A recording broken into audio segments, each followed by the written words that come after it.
নমস্কার বন্ধুরা, আমি আরিয়া এরিস। আমি আজকে চলে এসেছি তোমাদের সাথে কিছু কথা বলতে। তো আজকে মেইনলি আমি বেঙ্গলিতেই বলছি। তো যদি কারোর মনে হয় তো আমাকে কমেন্ট করে আপনারা জানতে পারেন, আমি এটা হিন্দিতে দিয়ে দেব। তো আমি যে পুরোনো স্কুল ছিল সেটা তো ছেড়ে দিয়েছি রিসেন্টলি 1 মান্থ হলো। তো সেটা বিভিন্ন কারণের জন্য নিউ জবের অ্যাপ্লাই আর করছি না। অ্যাকচুয়ালি অন্য একটা প্ল্যানিং আছে আমার। আর তো আপনাদের সবার আশীর্বাদে মোটামুটি আমার শরীর ঠিকঠাক আছে। একটু বাড়ির লোকের সমস্যা হচ্ছে, মানে আমার মামার শরীরটা একটু খারাপ করছিল, তো এখন উনি ঠিক আছেন।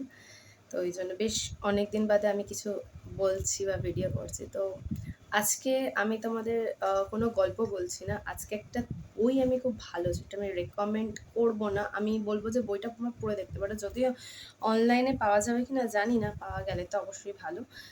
মানে অনলাইনে বলতে অনলাইন পারচেস করার কথা আমি বলিনি, বলছি অনলাইনে বই, মানে অনেক বই ডাউনলোড করে পড়া যায় আমি জানি। তো সেরকম, বাট এই বইটা আমি কিনেছি আমাদের এখানে অ্যাক্রোপলিস মল থেকে। তো এটা যে কোনো জায়গাতে পেয়ে যাবে তোমরা, কলেজ স্ট্রিট হোক বা যে কোনো বইয়ের দোকানে অর্ডার দিলে নিয়ে চলে আসবে, তারা দিয়ে দিতে পারবে। এই বইটা দেখুন, খুবই সুন্দর একটা বই, how to live with eternal piece. তো জিনিসটা উল্টো দেখাচ্ছে এখানে। তো বাট এটা লিখেছেন হচ্ছে AIR নাম নিয়েছেন উনি, মানে হচ্ছে আথমান ইন রবি। বাট সিরিয়াসলি এই বইটা ভীষণ, মানে ভীষণ এফেক্টিভ অ্যাকচুয়ালি আমাদের ডেইলি লাইফের জন্য। এবং বিভিন্ন প্রসেসিং, বিভিন্ন মানে ভাবে উনি এটাকে ব্যাখ্যা করেছেন যে কীভাবে আমাদের মানে আজকে আমি যে চ্যাপ্টারটা বলছি, 11 নম্বর চ্যাপ্টার, সবসময় পড়তে পারি না। তো মানে বলছে যে NEP থেকে আমরা কীভাবে PEP-তে ট্রান্সফার করতে পারি আমাদের মাইন্ডটাকে। NEP অর্থাৎ হচ্ছে একটা নেগেটিভ এনার্জি পয়জন, ওকে। আর PEP কথার অর্থ হচ্ছে পজিটিভ এনার্জি পাওয়ার। তো অ্যাকচুয়ালি বলছে যে আমাদের যত রোগ হয় বা বিভিন্ন ডিজিজ, যে কোনো কিছু, এগুলো মেনলি আমাদের মস্তিষ্ক আমাদের চালনা করে বলে জিনিসটা। তো মস্তিষ্কটাকে আমাদেরকে অন্যভাবে, মানে পুরোপুরি মস্তিষ্কটা ছেড়ে আমাদের মনের ওপর জোর দিতে হবে, তাহলেই কিন্তু আমরা এগুলো থেকে বেরোতে পারি। তো খুবই সুন্দরভাবে মানে লিখেছেন উনি প্রত্যেকটাতে। এবং আরেকটা খুব সুন্দর জিনিস আমাদের দেখায় আমি, দেখো এটা আমি মানে বুকমার্ক হিসেবে ইউজ করি। তো এটাই বইয়ের মধ্যেই ছিল। তো এখানে একটা QR কোডও আছে। এটাতে উনি ডেইলি 8টা, হ্যাঁ 8 PM করে জুমে ক্লাস করায় বা জুমে মিটিং করেন উনি। তো এটাতে জয়েনও করা যেতে পারে। বাট খুবই ভালো, ডিভাইন লাভ এই বইটার নাম, এভারলাস্টিং ব্লিস। এবং এখানে ওনার আরও যে বিভিন্ন বই রয়েছে পিছনে, সেই বইগুলোর নাম আছে যে কি God realization, what is God. তো বিভিন্ন বই রয়েছে আর কি। তো আমি তো একটাই কিনেছি আর কি। তো যদি তোমরা বলো আমি এই বইটা তোমাদের মাঝে মাঝে কয়েকটা পড়ে শোনাতে পারি। তো এটা মেনলি ইংলিশেই রয়েছে। আমার মাকে আমি বলছিলাম এই বইটা পড়ার কথা, খুবই সুন্দর। মানে বলছে যে মাংকিটাকে আজকে 12 নম্বর চ্যাপ্টার এটা ছিল আই থিঙ্ক, সরি, হ্যাঁ বলছে making the monkey mind a Monk, মানে মাংকি মাইন্ডটাকে আমরা মঙ্ক কী করে করতে পারি। মানে মাংকির যে আর ওয়াই আছে, ঠিক আছে, ওয়াইটা কেটে দিলে একটা মঙ্ক চলে আসছে, রাইট। তো মাইন্ডটাকে আর কি ট্রান্সফার করার বিভিন্ন যে উপায়গুলো, সেগুলো প্রচণ্ড, মানে বেশি বেশি করে আমাদের মেডিটেশনটা খুবই দরকার। এটা আগেও ছিল, এখনও আছে, ভবিষ্যতেও থাকবে। মেডিটেশনটা আমাদের খুবই দরকার। এখন আমি বুঝতে পারি যে মানে সত্যি মেডিটেশনটা কতটা দরকার। এবং আমি একটা খুব মানে ভালো জিনিস আপনাদের সাথে শেয়ার করতে চাই, সেটা হচ্ছে কি আমি আমার কাউন্সিলিংয়ের কোর্স কমপ্লিট করে নিয়েছি এবং আপনাদের সবার আশীর্বাদে এক্সামও আমার দেওয়া হয়ে গেছে। রেজাল্ট তো চলে আসবে। আমি একটা রেজাল্ট এসেছিলো অনলাইনে, ওটা আমি এখানে শেয়ার করা হয়নি, ওটা আমি ইনস্টাগ্রামে শেয়ার করেছি, বাট এখানে আমি অবশ্যই শেয়ার করবো। তো মেন কথা, আমি কিন্তু কাউন্সিলিং মানে জিনিসটা শিখতে চেয়েছিলাম, জিনিসটা জানতে চেয়েছিলাম। আমি নিজেও কাউন্সিলিং করিয়েছিলাম যখন আমার ক্লাস 12-এর পর। তখন আমি নিজেও একটু ঘেটে গেছিলাম, একটা মেস হয়ে গেছিলো আর কি জিনিসটা, একটুখানি ফিশি ব্যাপারটা হয়ে গেছিলো যে আমি একটা জিনিস নিয়ে পড়তে চাইছি কিন্তু সেটা পড়তে পারছি না, দিয়ে অন্য একটা জিনিস নিয়ে বাবা আমাকে ভর্তি করে দিয়েছে, তো সেটা আমার ভালো লাগছে না, এরকম একটা ব্যাপার হয়েছিল। আর একটুখানি ট্রমাটাইজড হয়ে পড়েছিলাম, তো একটু টেনশন হয়ে গেছিলো। তো ওই জন্য আমিও মানে কাউন্সিলিং মেন জিনিসটা অনেকে ভাবে যে হয়তো মানে পাগলের বা মাথা খারাপ, জিনিসটা একদমই সেটা নয়। কাউন্সিলিং ব্যাপারটা যে মনের কথা খুলে বলা অ্যাকচুয়ালি, যে জিনিস যেটুকু আমি বুঝতে পেরেছি, যে ব্যবহার মানুষের সাথে, একটা মানুষের সাথে আর একটা মানুষের ব্যবহার তো সেটাকেই বলা হয় কাউন্সেলিং মেনলি। আর এই কোর্সটা মেনলি তারাই করতে, মানে ৩ টে ক্যাটেগরি হতে হবে। ১ নম্বর হচ্ছে আপনারা যদি প্যারেন্ট হন তাহলে অবশ্যই আপনারা এই কোর্সটা করতে পারেন। ২য় নম্বর হচ্ছে কি আপনারা যদি টিচার হন তাহলে করতে পারেন বেবিদের জন্য। আর আর ৩ নম্বর হচ্ছে গিয়ে আপনাদের যদি মানে গ্র্যাজুয়েশন হয়ে থাকে এবং যদি সাইকোলজির কোনো সাবজেক্ট আপনার থেকে থাকে তাহলে আপনারা আই থিঙ্ক কাউন্সেলিং কোর্সটা করতে পারেন। বাট স্টুডেন্টরা একেবারেই নয়, এটা করতে পারবেন না, এবং বাচ্চারাও নয়। তো এটা ক্যাটাগরিটা ছিল। এবং আমি তো যেহেতু টিচার ছিলাম তাই জন্য অ্যাকচুয়ালি কী হতো, আমারও মানে ১৮-১৯ জন বাচ্চাকে একসাথে কন্ট্রোল করতে আমারও সমস্যা হতো প্রথম দিকে। মানে অনেক সময় আমি একটুখানি রেগে যেতাম বা অ্যাগ্রেসিভ হয়ে যেতাম। কেন এতগুলো বেবি যখন একসাথে থাকে তো তারা কিন্তু একবার মানে আপনি যদি একজনকে করেন তো আরেকজন অন্য কাজ করা শুরু করে দেয়। তো ওই জন্যই মেনলি আমি কাউন্সেলিংয়ের কোর্সটা করছিলাম।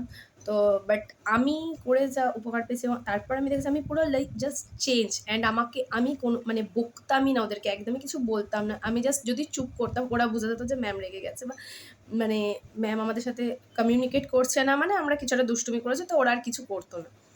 তো বেবিদের বকতে হয় না সত্যি কথা বলতে।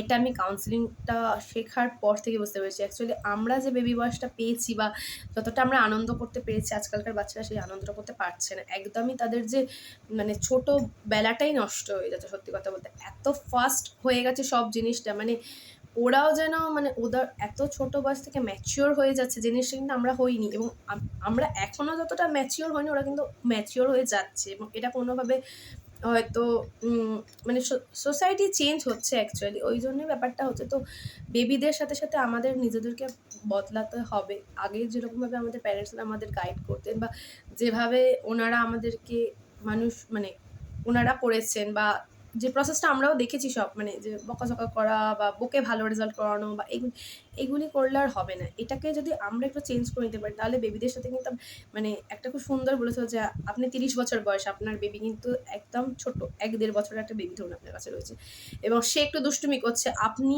রেগে যাচ্ছেন বা কিছু, কিন্তু আপনি ভাবছেন যে সেও ৩০ বছরের মতো ব্যবহার করবে, সেটা আপনি পাবেন না, কখনোই পাবেন না। তো বেবির সাথে বেবির মতো করে মিশতে হবে, তাহলেই ও লাইফটা এনজয় করতে পারবে, আপনি এনজয় করতে পারবেন। তো এটাই আমি শিখেছি কাউন্সেলিং থেকে মেনলি। আরও বিভিন্ন জিনিস শিখেছি। কেরিয়ার কাউন্সেলিংও করার ইচ্ছা আছে। তো আমি অবশ্যই আমার এটা শেয়ার করবো আপনার সাথে। আর টিল আই থিঙ্ক অগাস্ট মাসের মানে এই সামনের মান্থেই চলে আসবে আমার রেজাল্টটা, তখন আমি তো দেখাবোই।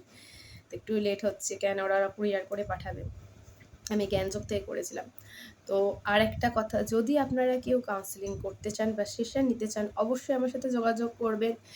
এবং কাউন্সেলিং মানে কখনোই কিন্তু মানে বারবার বলছি, আপনার অনেকেই ভুল ভাবে এখনও অবধি যে জিনিসটা, যে কাউন্সেলিং মানে কেন করছে বা কী হয়েছে, তার কি মানে মাথা খারাপ হয়ে গেছে, কি হয়ে গেছে, সেটা নয়। কাউন্সেলিং কখনোই এই জিনিসটা নয়। কাউন্সেলিং মানে হচ্ছে আমাদের যেমন শরীর থাকলে শরীর খারাপ হয় তেমন মনও খারাপ হয়। তো মন খারাপটা যাতে না হয় আমাদের, সেই জন্য আমাদের অনেকগুলো প্রসেস অবলম্বন করতে হয়। তো নিজের ভালো লাগার জিনিস করা, নিজেকে একটু টাইম দেওয়া, মেন কথা আমাদের মি টাইম বলে একটু টাইম রাখাটা দরকার। বা যেটা একটু নেচারের সাথে থাকা, তো এগুলো আমাদের দরকার। তো এটা শুধুমাত্র যে বেবিদের জন্য করা হচ্ছে সেটা নয়, আমাদের নিজেদের ভালো রাখার জন্য এগুলো খুবই দরকার।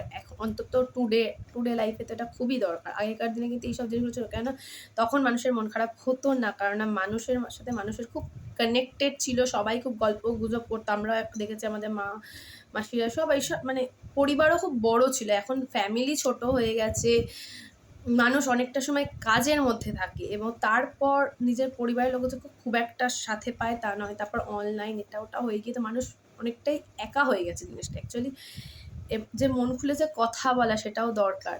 তো এটাই মেনলি কাউন্সেলিংয়ের ব্যাপারটা রয়েছে। তারপর আপনি কেমন কার সাথে ব্যবহার করবেন, বিহেভিয়ারটা অবশ্যই কাউন্সেলিংয়ের মধ্যেই পড়ে এগুলি সবই।